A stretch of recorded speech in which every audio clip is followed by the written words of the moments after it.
Okay, I've been through this before in earlier meetings, but I'll just do it very, very quickly. Raphael is a native of New Jersey, went to Harvard University, got his PhD in economics at Stanford, joined the Federal Reserve, the Board of Governors of the Federal Reserve, worked in the Treasury Department, became a professor at USC, served in the Obama administration and the Housing Authority. And I know this for sure, in 2017, he succeeded me as president of the Atlanta Fed. Now, before we get started, Raphael, before your service, I want to give you a gift that I have been cherishing for a long time. This is a $50 trillion bill that has been issued by the Reserve Bank of Zimbabwe. And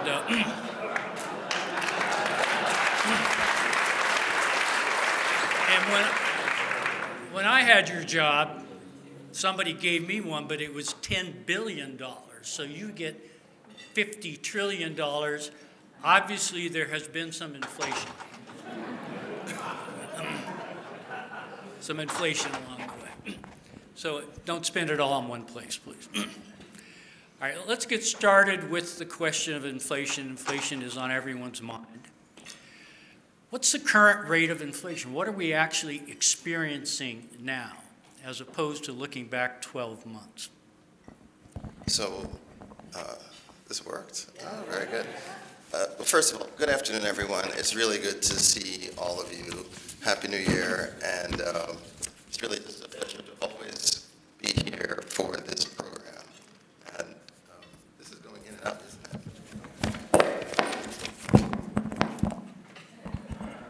We're just going to have to do handoff today. So, to answer your question is actually fairly complicated, because there are lots of different ways to measure inflation.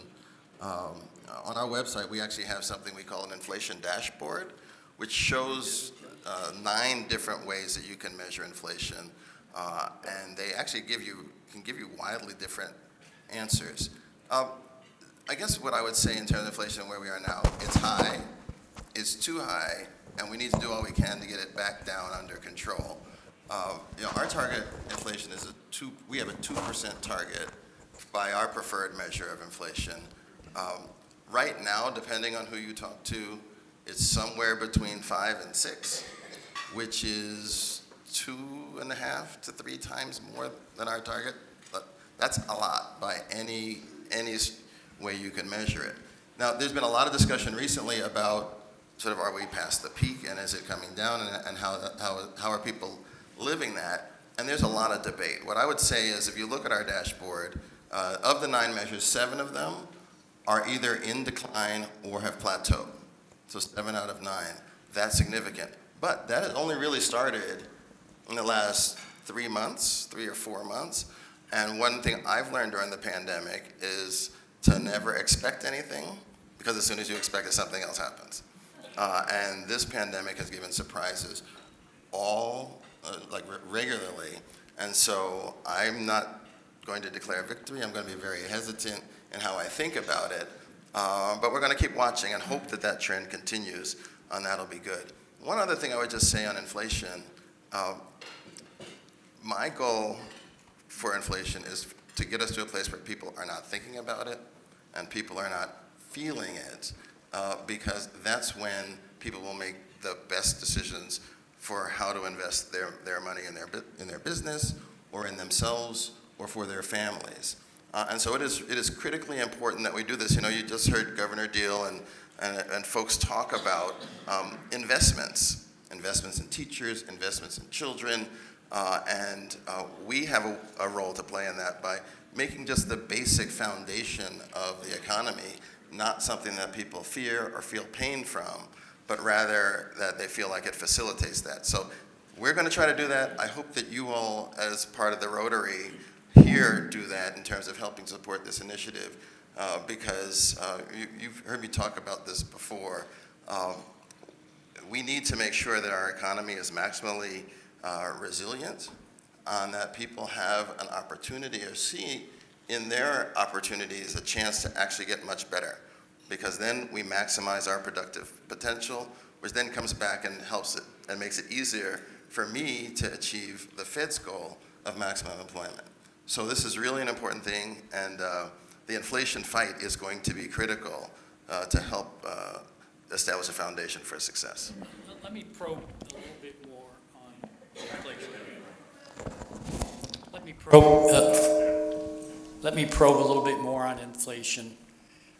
Chair Powell has presented in his press conferences a sort of three-bucket approach to inflation. One is goods inflation, the second is housing inflation or housing services inflation, and the third is services inflation ex housing.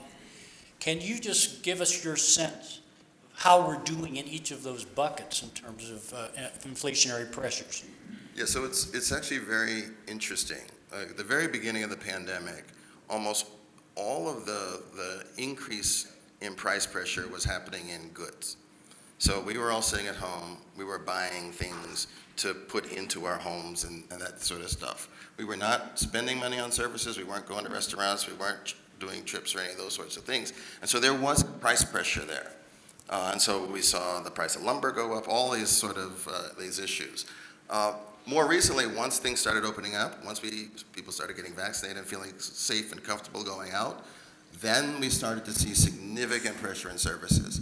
And so that has been an area where right now, services inflation has actually passed goods inflation as a problem. Goods inflation has come down pretty significantly, and it will continue to. If you've been filled up your gas tank recently, prices are back down to where they were before the invasion of Ukraine. Then we have housing, and housing is another one where housing prices spiked pretty significantly up through probably the summertime of last year. But what we are starting to see, and I would just say Atlanta has been ground zero for this. The price escalation in housing in Atlanta has been significant, but I'm glad that we're starting to see that level off. When I talk to people in the field and in the industry, they tell me price pressure and price power has really come down quite a bit. People are at the limit of what they can pay. All right, so those are the three. The challenge that we have as a policy-making body is that services inflation, which is now the highest one, has historically been the one that is stickiest. So it doesn't move as fast, it doesn't respond to policy as quickly as other types of inflation do. And so there's a likelihood that this is going to be more persistent than certainly I would like. But on the other hand, one of the things that's been very interesting with this pandemic is the economy has responded much faster to pretty much everything than it has historically. So right when the pandemic happened, you saw 15, 20 million jobs gone in a month and a half. Like, we've never seen anything like that, really. Then you saw GDP rebound really quickly, such that we were back at trend in a very short amount of time. And even now, if you look at the number of jobs in the economy, we're back on trend now, and it's been 3 years. It took us nearly 9 years coming out of the great financial crisis for that. So there is a narrative which would say there's a good chance the economy might respond more rapidly to the challenges that we're facing in terms of inflation. We'll just have to see. And what's driving services inflation? We are. What's the underlying force? Does it have something to do with labor supply and labor market tightness? So when I think about inflation, I really think about it as the interaction between aggregate demand and aggregate supply. So if you think about sort of your Econ 101, if those of you who didn't run out of the room in the first class of semester, price is just the revelation of where supply and demand intersect. And when you see elevated pressure on prices, that means demand is higher than the supply. And so you get into auction situation, and that's going to drive prices up. So when you think about the inflation that we have today, it's because we have an imbalance between aggregate demand and aggregate supply. Aggregate demand is super high because a bunch of people have a lot of cash. They didn't spend in the way that they usually did during the pandemic, and many people were still getting the same income, and there was a lot of fiscal stimulus. That means that we've got a lot of pressure and energy in the demand side. And then we also know about the supply chain bottlenecks, the inability to produce, and also the labor shortage. So we've known for the last 2 years, the number of jobs that businesses are trying to hire for is not being met by the number of people in the labor force, right? And that's a challenge. It's a challenge for 2 reasons. One, it means that businesses are not able to produce as much. Their supply is not going to respond as rapidly to the demand as possible. But two, it means you're going to also get an auction for workers. And so wages are going to be forced up, which then that's a feedback loop back into inflation that is potential. Fortunately, right now, we're not seeing that wages are driving final goods product prices, but that's something we've got to watch. And speaking of the labor force, there are various views out there, but one is that we may have something close to a structural shortage of workers for the coming years. So, how are you thinking about the balancing of supply and demand for labor in our economy? So this is a hard question, and we could do probably 3 Rotary sessions on the labor market because there have been so many changes that have emerged out of the pandemic experience. So right off the bat, early on in the pandemic, we saw a bunch of people who had been working but were retirement eligible to decide on retire. That's about 1.5, 2 million unexpected retirements that's coming out of the workforce. I have some researchers who are doing some work on the opioid situation. We saw a spike in opioid deaths during the pandemic, which probably translates to a spike in usage. So now you have a bunch of people who are on fentanyl and the like. Those sorts of addictions are not conducive to having a job. So now we have all those extra people out. We know the child care industry collapsed, right? So women with young children, they haven't come back as much as they might have.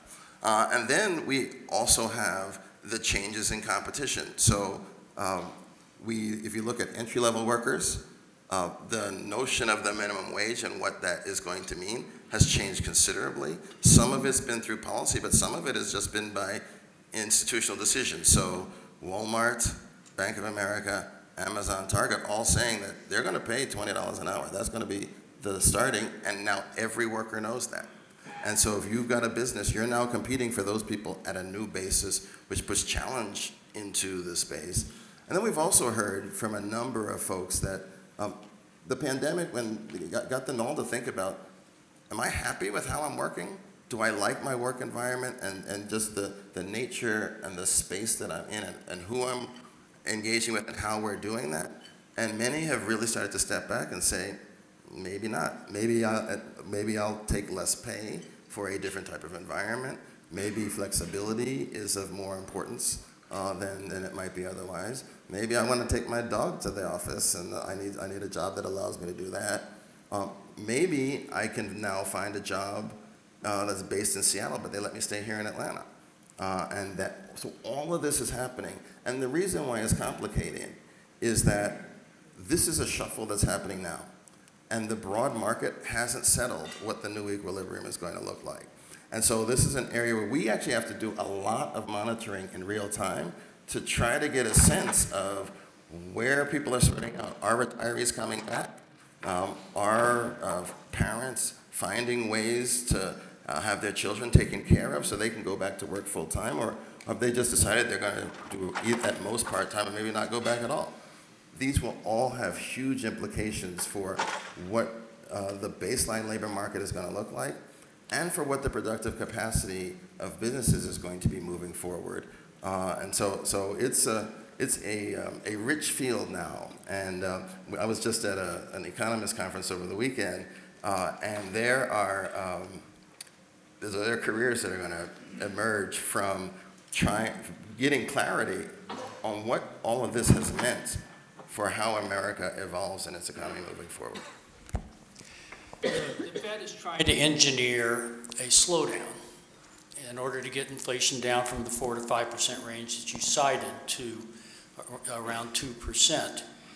and yet the economy seems to remain very strong. What's your sense of the current strength of the economy and the momentum as we go into this year? So I like the word momentum because an economy has its own energy, and businesses see and they can project a flow of demand for their goods, which then triggers them to want to set their set of actions in motion. All right, and so what we're trying to do from a policy perspective is take our high demand and our lower supply and balance them out. There are really only three ways to do that. Either the demand is going to come all the way down, the supply is going to go all the way up, or you're going to meet somewhere in the middle, right? And our policies most directly hit on the demand side. So we're trying to engineer really something of a reduction of the froth in the marketplace. This is a different kind of froth. It's probably not the right word because the way our demand is elevated now is different than how it usually is when we get to these sort of situations. But there's excess demand, we just call it that, and we need to squeeze that out and try to get to balance. So today we actually have a fair amount of momentum. We're still creating over 200,000 jobs a month. If you think about just population growth, break even is about somewhere 75 to 100,000 jobs a month. So the economy is still robust in its performance moving forward. And my hope is that that momentum will mean that as we tighten our policy, as we put restrictions, it will just reduce the excess rather than necessarily driving significant job loss and dislocation. That's always a risk. And we're going to have to just see how that plays out.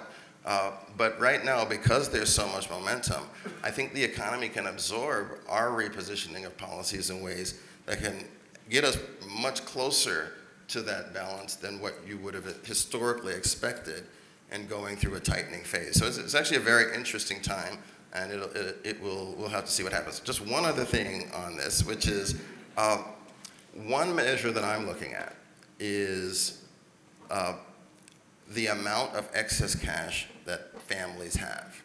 The one thing that I do, I talk to bankers all the time and I ask them, right, relative to what your customers' average balances are, where are they today? And through most of the pandemic, the answer has been higher. And it's been all their customers, regardless of how much income you have or what your baseline savings level was. And what's happened over the last several months, probably starting in August, maybe a little sooner or earlier for families that had lower levels of wealth, we've started to hear, oh, they're back to normal. They're back at their regular level. And so when you're back at your regular level, your spending is going to change. The things that seem discretionary are going to change, and that will start to take your aggregate demand down. And we're starting to hear more and more from the bankers that more and more of their customers are getting back close to that pre-COVID level. And that's going to be an important measure for us.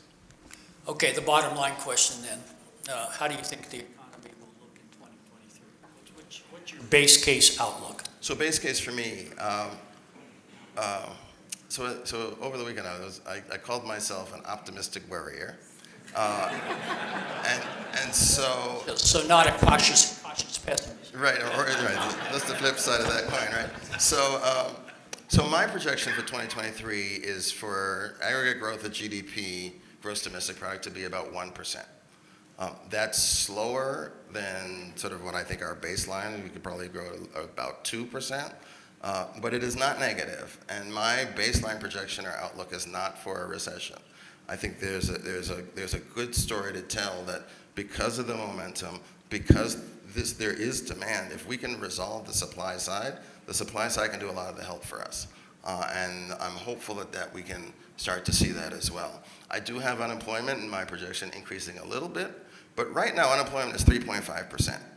And when I started in this job, people thought that was an impossible number to hit, right? So moving up a little from 3.5 still means you've got a very, very healthy and strong economy that is producing lots of goods, and that'll be important. I talked about inflation as 2%. My projection does not have us getting to 2% before the end of the year. I'm at I think we can get to about 3, but there's a lot of just mechanical math that's going to put constraints on how fast inflation can fall. And that'll be something that we just have to make sure we talk to the American people about so that they understand that we're making really good progress, assuming that we do, and that it would just take some time for all of this to play out. So no recession, does that mean a soft landing, as they say? You're bringing demand down. You think unemployment will go up a little bit. Does that constitute a soft landing? So I don't use those words. I think that, look, I think that we can get through this and back to a more normalized space with less pain than you typically see in trying to deal with these sorts of imbalances. Historically, we've had high inflation. The required response was significant. And I'll just say, we responded significantly in this instance. When I sat here a year ago, our policy rate was basically 0. Right? And we are on the roads, by most the markets are telling us they think we're on the road to 5. And that's going to be in a little more than 1 year. That's a tremendously aggressive movement. But it was appropriate given what's happened in the economy. And we're going to move, 5 percentage points in policy. And I think the worst case scenario, based on sort of what our models are telling us, is if you have to go to contraction, it's going to be shallow and it's going to be short. Right? The momentum is really going to help us through this in ways that are pretty significant. I don't want that to be the outcome. That's not my goal. But if things turn in ways that are unexpected on the negative side, that's kind of what I would expect we'll see. Well, let's talk then about policy. I'm sure there are people in the room who have their finger on a bond trading button at the moment, so be careful here what you say. But the last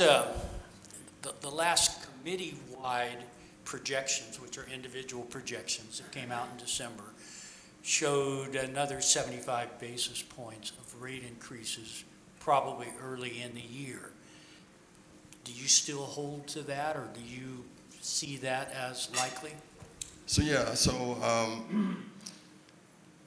the one-word answer is yes. The more complete answer is, I'm going to answer it 2 ways. So one, right now my model is for us to get to somewhere between 5 and 5 1/4, and then and let that restrictive stance that is what sops up the momentum. All right. In September, like 4 months ago, I was at 4.5, 4 1/4 to 4.5. But then inflation didn't come down as fast as I had projected. The job market was much more robustly strong, and it seemed like that momentum was much more, and it was going to require more from a policy stance. So I think this extra is appropriate, given sort of what data has shown us, and then we'll just have to see what plays out. What I will say, we were doing 75 basis point moves, going through from 0 to get to something close to neutral. Now I think there's broad consensus. We are in a clearly restrictive place, right? So our policy is more than neutral, is actually putting brakes on the economy.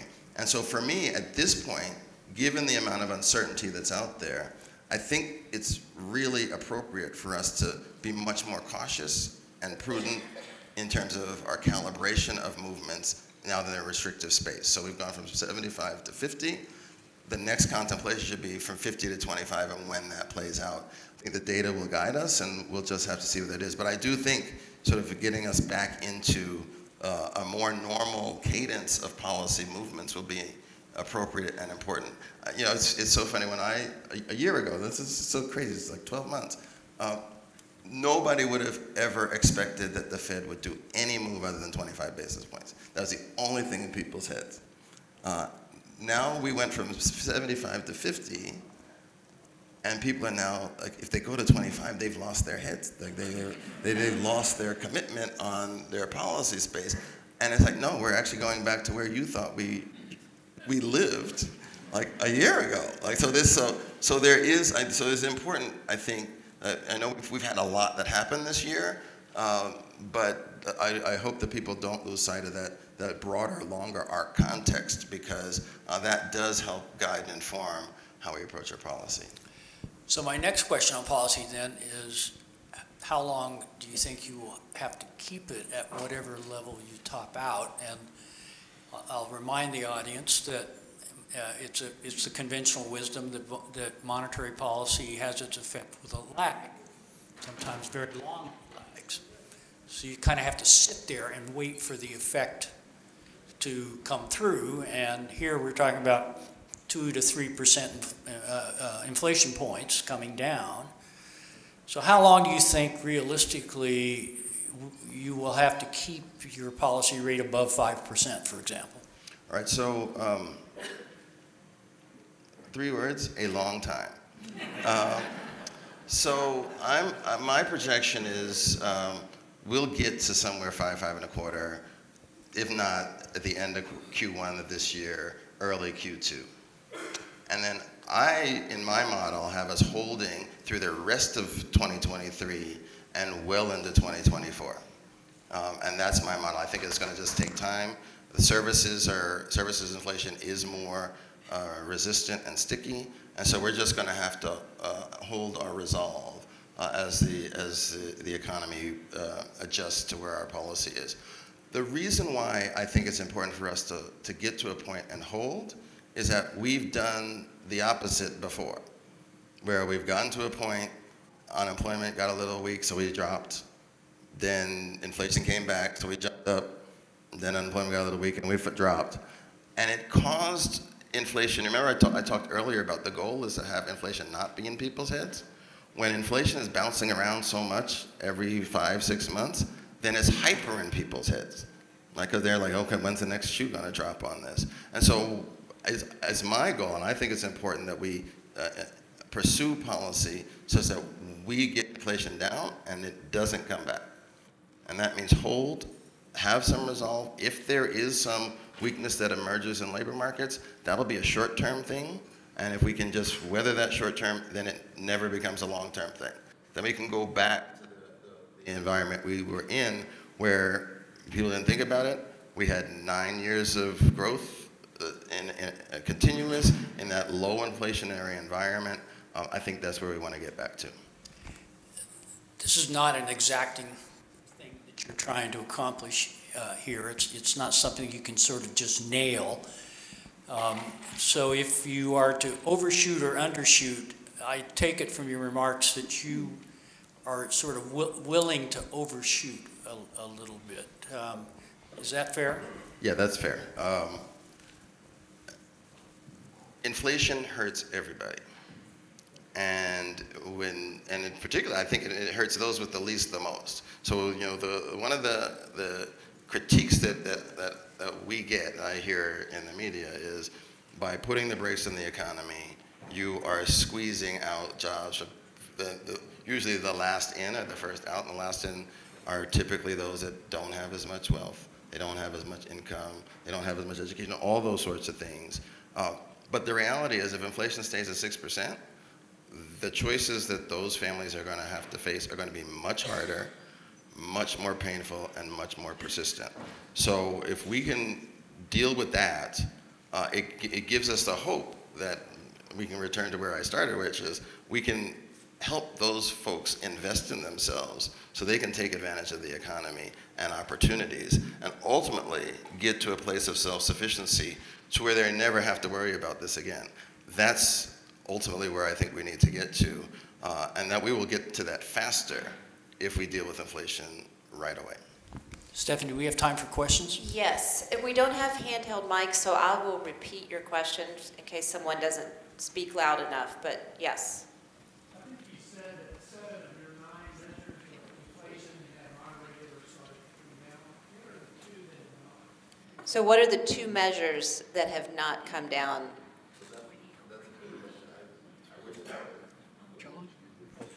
That's a good question. I can't tell you the answer to that. I wish I thought about this. We could have put the inflation dashboard up. I'll remember that for next time. But I will make sure that we get that answer, and we'll email everybody. I think it were 2. One was a trim mean measure, and anyway, that doesn't mean much to people. So We'll do David and Clark, and then That's me. You made everything sound, everything's gonna be hunky-dory. You've got models ready for everything. But in the last 3 years, we've had COVID, we've had Russia invade Ukraine. I doubt you had models ready for those things. What scares you looking forward for an unpredictable event? Everything. And I'm not saying that to be funny. That's a real answer because if you had asked me to put that list a year ago, I would never have said a war in Europe. And if you had asked me that 3 years ago, I would never have said a global pandemic, right? So the things that we are experiencing are not things that I would have had. And so I'm now in a place where I just gotta, whatever comes, you just gotta be ready for it. You predict who's going to win tonight. So the last time we were here, I think it was Georgia and Alabama were playing, and I did not answer that question because Georgia and Alabama are both in my district, and word gets around. So the next time I went to Birmingham, I would hear about it. Now it's easy. Go Dogs, right? Clark? Thanks again, Raphael. So a question, a lot of the sort of boom in kind of onshore manufacturing, silicon chip manufacturing, large scale, auto manufacturing, et cetera. What impact do you see that having on the broader economy? And what kind of opportunities do you see for some of that domesticated production? I'll ask the question. Clark asked, given sort of what's happened more recently where a lot of manufacturing is moving back onshore, like what's the implication of that for how the economy is going to evolve? Just a little background. Right before COVID, most producers, most businesses had one supplier for each of their inputs. It was the lowest cost provider, and so they were minimizing costs. It turned out that many of those places were in China, and when China went to lockdown, they couldn't get their inputs, so they couldn't produce. It's freaked everybody out, and they said, we're never gonna have this happen again, so now we gotta find alternative places so we got multiple sources or locations to get our inputs.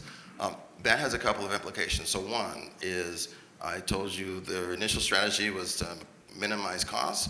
We're now gonna have a strategy that's not minimize costs. But it will be more resilient in terms of maintaining a level of output, and that lower variance is a good thing. There's a value or a price that we should be willing to pay for that. A second is really the question of where those places tend to be or are likely to be, and how that generates and drives economic development in those places. So I've heard from businesses, they're looking at Mexico, they're looking at Alabama and Georgia, the Southeast. They're looking at other countries in Southeast Asia. And how that plays out can be important. It can be an opportunity for many places. And I know that in Georgia, folks are lining up to be very competitive in those things. That'll be important. The one area where there's been a lot of debate is about whether this change in supply will affect inflation rates. Because you can imagine, you go to a higher cost basis, then the pressures start to go up, you price it, and then you wind up with something of a spiral in terms of pricing. Others think, though, that it is just going to be a one-time step change. So your basis was X, now it's Y, so your price changes, but the pace of change of that price will not change. We'll have to see how that plays out. I think that's going to be an interesting question.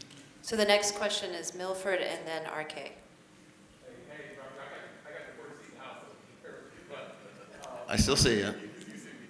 My question is there's a big debate about pause versus pivot, pivot versus pause on the policy side. The other thing I'd like you to share with the audience maybe is the delayed impact from the rate increases that the Federal Reserve has done. And you talked about, this notion of letting the impact come through versus continuing to move on the upside. Sure, so let's pause versus pivot. Like once we get to a level, do we just stay there or do we come back down? The second is and Dennis talked about this, our policies work with a lag. The transmission of policy happens by setting interest rates and those interest rates then show up through the economy. And it really only bites when people are buying the goods that have been hit by those interest rates. And people don't buy those goods all the time. Right? So it takes a while for all of that to flow through and have it be meaningfully impactful. On the pause versus pivot, I'm not a pivot guy. Right, so I think we should pause and hold it and just stay there and just let the policy work. In terms of the first question, it's an interesting question because you really have to embed in your mind what you think the economy's response was looking like when we moved from 0 to the 3.5, 3.25 that's neutral. So 0 is the equivalent of having your foot 100% on the gas. Right, and just trying to push the economy as hard as you possibly can. And as you go from 0 to 3.5, you're just taking your foot off the gas. Right, you're not putting the brakes on. Right, and so the question is, how much or how sharply will the economy respond in an environment where you've gone from maximum push to pulling your foot off the gas and just having it not on any pedals. Right, and you can imagine that response is going to be lighter than it would be that if we actually put the brake on. And we've really put the brake on only, I think, in the last 5 months. And so the notion that a lot of our policy movement has already revealed itself, there's a case to be made that's true for that portion of our policy movement. And now, in the next several months, is where you're going to really start to see slowdown that really starts to significantly address the imbalances that we're trying to work with. But there's uncertainty here, and we haven't had an environment where we've seen our policy move from so intensely an accommodative stance to neutral that fast. And I think there's another area where there's some research that's going to be done to try to give us more understanding of what we should expect. I was going to say the next time we do this, and I hope we never have to do this again. But if there's a comparable environment moving forward. RK? If I understand correctly, there are 12 districts of Federal Reserve. They're all private. And the board in Washington is government. My question number one is, how do you speak with one voice? On the Federal Reserve Board, 12 different areas, and Washington, and that's number one. And the other one is, what role FOMC play in establishing your policy?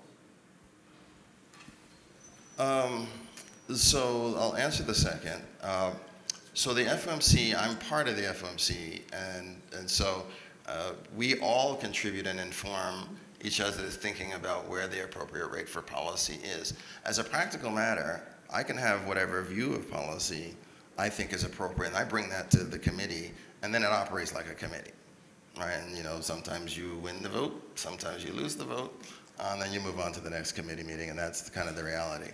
In terms of the first question, which is it's a real technical question, the reserve banks are not 100% governmental, but they're quasi-governmental in that they've been chartered and authorized to do the things that they do by an act of the Congress, right? And so the way the structure is, we're a funny hybrid organization.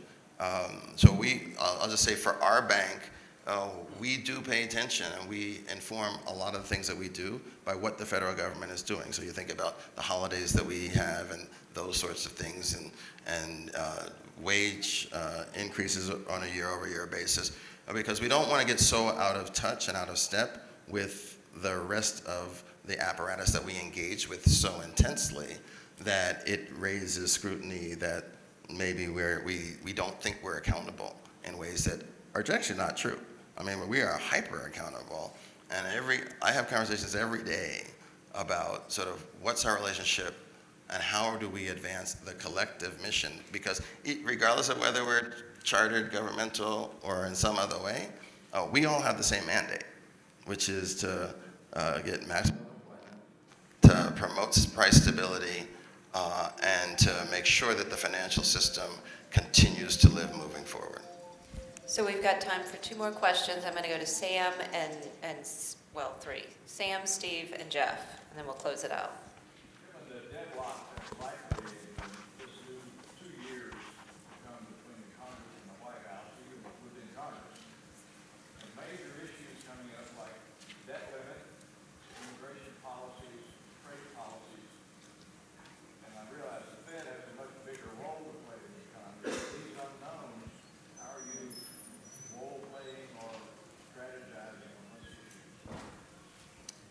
Okay, so I'll say two things on this. It's going to be more than two, so I'm just going to say that right now. So one, we don't tell other policymakers what to do. So they get, it's we have them make their, we take those as inputs in making projections about what we think our appropriate policies should be. We do run different scenarios, but I've really encouraged our team to be patient before they jump too deeply into any one scenario, because as you've seen over the last several years, the locus of where we think policy is going to land can move pretty significantly, and we have constrained resources, so I want to make sure our team uses their time to the greatest effect, and in this case is, like, let's wait till there's a lot of ink down and we're clear there's going to be movement before we start incorporating those into models. Steve, and then Jeff. Yeah, thanks. Raphael, back after 08, 09, with the leadership and push of Senator Warren, we created the Consumer Financial Protection Bureau. And something that's very unique about that is the only entity of government that is not funded by Congress. It is actually funded by about 10% of the earnings of the Federal Reserve Bank. With the Federal Reserve Bank this year and maybe future years looking at substantial losses because of raised interest rates, are we possibly at risk of shutting down the first government agency since World War II when they lose their funding? You got me. I mean, the Congress will have to decide what to do, and I'm not going to tell Congress what to do. There's going to be an accounting that needs to take place, and we'll see what they decide. Jeff? I'd like each of you to overcome your humility and talk about the Atlanta Fed has come a long way since I had worked there for Sheila Chinkle, our member. She's really got some things going. But then as you're on CNBC a lot, we did new things at the Atlanta Fed, GDP Now, et cetera. Raphael, there's 12 presidents. You were the one who was the keynote speaker at the American Economic Association. We're just doing new things at the Atlanta Fed. Could each of you talk about one or two things you're proud of? Let's put us on the map.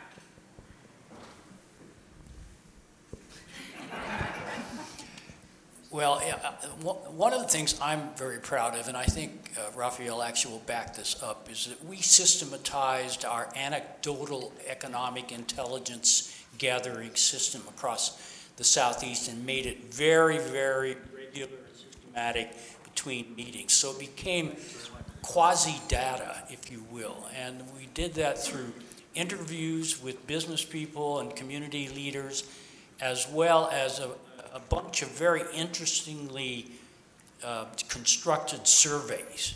So in the 6 to 8 weeks between meetings, Raphael's bank is probably the most progressive in the whole system in engaging the public on how people are experiencing the current economy and feeding that back into the process at the table in Washington.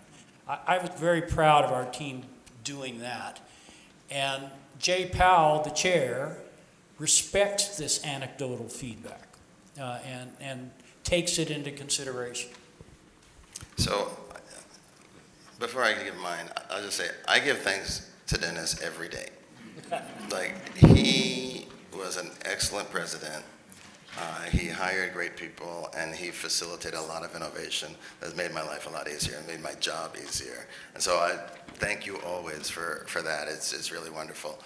In terms of the thing that I'm most proud of, I feel, for me, one of the things I wanted to do was to see the great talent in our bank deploy itself in all of its ways. So we have a great team that does payments work. We have great folks in banking, and so we're doing a lot to try to facilitate the strengthening of community banks and smaller banks that play such a vital role for important niches of our economy. We're doing a ton on economic mobility and resilience, and we are continuing to create new tools and research. So you think about the inflation dashboard. That's a new tool that we did before anybody thought inflation was going to be a thing, and it's turned out to be very useful. And so for me, it's really looking at our whole institution and just seeing all of its excellence fully imposing itself in the world to try to help it be better. And for me, the metric for how I know we're succeeding,